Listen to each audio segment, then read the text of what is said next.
സങ്കീർത്തനം 94:14. കർത്താവ് തൻ്റെ ജനത്തെ പരിത്യജിക്കുകയില്ല, അവിടുന്ന് തൻ്റെ അവകാശത്തെ ഉപേക്ഷിക്കുകയില്ല. പരിശുദ്ധ പരമദിവ്യകാരുണ്യ എന്നേരവും ആരാധനയും സ്തുതിയും പുകഴ്ചയും ഉണ്ടായിരിക്കട്ടെ. ഈശോയെ ഹല്ലേലൂയ, സ്തുതിക്കുന്നു ഈശോയെ.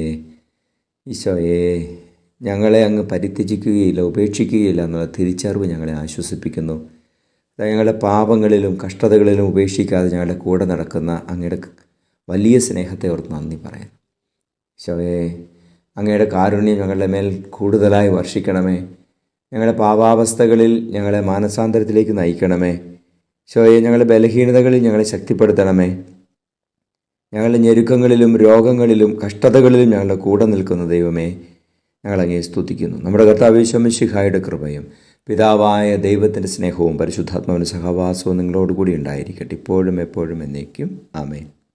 വിലാപങ്ങളുടെ പുസ്തകം 3-ാം അധ്യായം 40-41 തിരുവചനങ്ങൾ. നമുക്ക് നമ്മുടെ വഴികൾ സൂക്ഷ്മമായി പരിശോധിക്കുകയും കർത്താവിങ്കിലേക്ക് തിരിയുകയും ചെയ്യാം. നമുക്ക് നമ്മുടെ ഹൃദയവും കരങ്ങളും സ്വർഗസ്ഥനായ ദൈവത്തിങ്കിലേക്ക് ഉയർത്താം. ദിവ്യകാരുണ്യ ഈശോയെ, ഞങ്ങളുടെ ജീവിത വഴികൾ പരിശോധിക്കുവാൻ ഞങ്ങൾക്ക് കൃപ തരണമേ. ഈശോയെ, ദ്രുതഗതിയിൽ ഓടിക്കൊണ്ടിരിക്കുന്ന ഈ ലോകത്തിൽ ഈശോയെ സ്വസ്ഥമായിരുന്ന് ഞങ്ങളുടെ വഴികൾ ശരിയാണോ, അങ്ങ് ആഗ്രഹിക്കുന്ന രീതിയിലാണോ ഞങ്ങൾ ജീവിക്കുന്നതെന്ന് പരിശോധിക്കാനും ഈശോയെ അങ്ങയിലേക്ക് കൂടുതലായി അടുക്കുവാനും അങ്ങയിൽ ആശ്രയിക്കുവാനും ഞങ്ങളുടെ ഹൃദയം അങ്ങേക്ക് നൽകുവാനും ഞങ്ങൾക്ക് കൃപ തരണമേ. നമ്മുടെ കർത്താവ് യേശു മിശിഹായുടെ കൃപയും പിതാവായ ദൈവത്തിൻ്റെ സ്നേഹവും പരിശുദ്ധാത്മാവിൻ്റെ സംസർഗവും പരിശുദ്ധ അമ്മയുടെയും വിശുദ്ധ കമിലസിൻ്റെയും മാധ്യസ്ഥവും നാം എല്ലാവരോടും കൂടെ ഉണ്ടായിരിക്കട്ടെ, ഇപ്പോഴും എപ്പോഴും എന്നേക്കും. ആമേൻ. ഹെബ്രായർ 4:2. അവർക്ക് എന്നതുപോലെ തന്നെയാണ് നമുക്കും സുവിശേഷം ലഭിച്ചത്. എന്നാൽ അവർ കേട്ട വചനം അവർക്ക് പ്രയോജനപ്പെട്ടില്ല, കാരണം അവർ അത് വിശ്വസിച്ചില്ല. പരിശുദ്ധ പരമദിവ്യകാരുണ്യ ഈശോയ്ക്ക് എന്നേരവും ആരാധനയും സ്തുതിയും പുകഴ്ചയും ഉണ്ടായിരിക്കട്ടെ. ഈശോയെ, കുടുംബങ്ങളെ അനുഗ്രഹിക്കണമേ എന്ന് പ്രാർത്ഥിക്കുകയാണ്. ദൈവവചനത്തിൻ്റെ അഭിഷേകം കൊണ്ട് കുടുംബങ്ങളെയും വ്യക്തികളെയും അങ്ങ് അനുഗ്രഹിക്കണമേ. ഞങ്ങളെ ഓരോരുത്തരെയും അങ്ങയുടെ തിരുവചനത്താൽ അങ്ങ് നിറയ്ക്കണമേ എന്ന് പ്രാർത്ഥിക്കുന്നു. ഞങ്ങൾ കേൾക്കുന്ന, ഞങ്ങൾ വായിക്കുന്ന, ഞങ്ങൾ അറിയുന്ന ദൈവവചനം ഞങ്ങളുടെ ആത്മാവിൻ്റെ രക്ഷയ്ക്ക് കാരണമാകട്ടെ. ദൈവവചനത്തെക്കുറിച്ചുള്ള വിശ്വാസം ഞങ്ങളുടെ ഹൃദയങ്ങളിൽ വർദ്ധിപ്പിക്കണമേ. വചനം അനുസരിക്കാനുള്ള കൃപ തരണമേ. ഈശോയെ, ലോകം മുഴുവൻ്റെ മേലും അങ്ങയുടെ വചനം അങ്ങ് അയക്കണമേ എന്ന് പ്രാർത്ഥിക്കുകയാണ്. വചനപ്രഘോഷകരെ അങ്ങ് അനുഗ്രഹിക്കണമേ.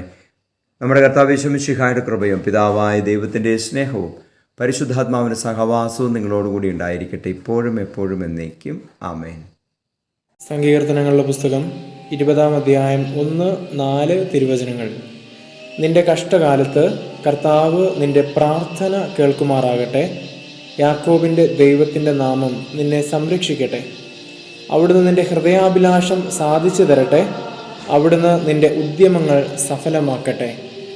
ദിവ്യകാരുണ്യ ഈശോയെ, പ്രാർത്ഥിക്കുവാൻ ഞങ്ങളെ പഠിപ്പിക്കണമേ. വിഷമതകളിലൂടെ കടന്നു പോകുമ്പോൾ അങ്ങയിൽ ആശ്രയിക്കുവാൻ ഞങ്ങൾക്ക് ശക്തി തരണമേ. അങ്ങയിൽ ശരണം വയ്ക്കാൻ ഞങ്ങളെ പഠിപ്പിക്കണമേ. ഈശോയെ, ഞങ്ങളുടെ ഹൃദയത്തിൻ്റെ അഭിലാഷങ്ങൾ അങ്ങയുടെ കരങ്ങളിലേക്ക് സമർപ്പിക്കുന്നു. ഞങ്ങളുടെ എല്ലാ ഉദ്യമങ്ങളും അങ്ങയുടെ കരങ്ങളിലേക്ക് വിട്ടുതരുന്നു. ഈശോ, ഞങ്ങളുടെ കൂടെ ഉണ്ടായിരുന്നു ഞങ്ങളെ അനുഗ്രഹിക്കണമേ. നമ്മുടെ കർത്താവ് യേശു മിശിഹായുടെ കൃപയും പിതാവായ ദൈവത്തിൻ്റെ സ്നേഹവും പരിശുദ്ധാത്മാവിൻ്റെ സംസർഗവും പരിശുദ്ധ അമ്മയുടെയും വിശുദ്ധ കമിലസിൻ്റെയും മാധ്യസ്ഥവും നാം എല്ലാവരോടും കൂടെ ഉണ്ടായിരിക്കട്ടെ, ഇപ്പോഴും എപ്പോഴും എന്നേക്കും. ആമേൻ.